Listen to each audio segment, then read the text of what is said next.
beauty guru, you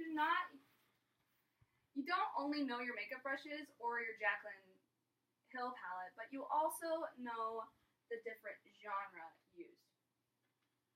First, we will apply primer and prepare ourselves for the origin of makeup and when it first became known. Next, we will slap on some foundation and cover the different types of makeup styles worn throughout history. And finally, we will highlight our way to the different types of techniques that are still used today. Makeup was first thought to be founded 12,000 years ago in ancient Egypt with the Egyptians. But 3,000 years later, it was also found in Greece and Rome, where the people there thought it was extravagant and unneeded by many. The ingredients used in this time were myrrh, thyme, lavender, and lily, basically your important ingredients.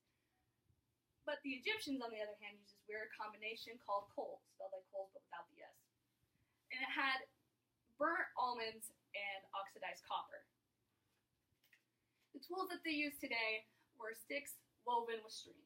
So basically it was one tool with multiple jobs.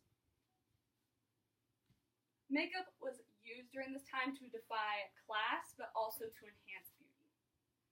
And even as the years move on, so does makeup. Makeup back in these times were thought to be as poisonous, but that never stopped anybody.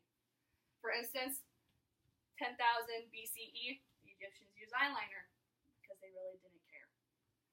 In 3000 BCE, the Chinese used nail polish as their source of makeup.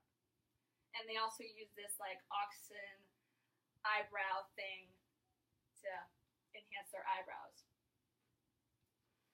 Back to the nail polish with the Chinese, The nail polish was used to define class. The privileged and royalty used super bright colors.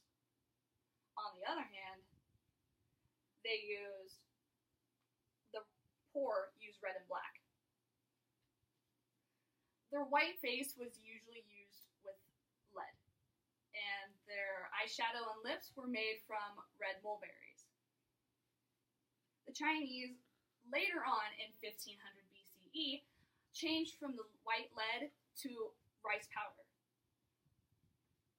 The only people that were able to wear this, like the most expensive or the bright colored nails, were the royalty, privileged, upper class, or sometimes the middle class. And in the Dark Ages, you were known to be as a Satan worshiper or a heathen. Even though, as the years move on, some of the techniques that we use today have not died. For instance, the techniques that we still use today are eyeliner. Eyeliner was brought to us by the Egyptians. It's to enhance the look of royalty. Blush was brought from England. It's to enhance the cheekbones and make you look more flirtatious. The eyebrow was brought by the Chinese to give you more of a precise, wise, knowing look. Foundation was also brought over by the Chinese, but since it was too pale looking, the English oxidized it to make it more of a fitting color. And contour was also brought over by the English to give us a precise, toned look. The ingredients used were wax, oils, and the modernized version of coal, which is now commonly used with carbon or oxidized iron, and some minerals that you found in your powder. Today's brushes, like in England, are made with squirrel hair, goat hair, or horse hair. Makeup has changed throughout the years, and up till now, it will still continue to change.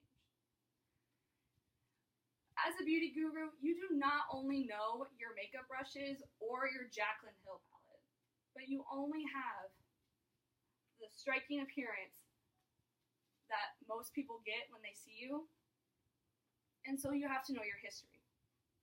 So first, we applied the primer and prepared ourselves for the origin and where it first became known.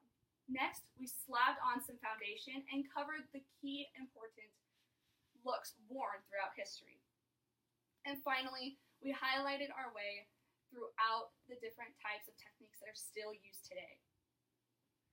Everyone can be a beauty guru. All you have to do is know your history.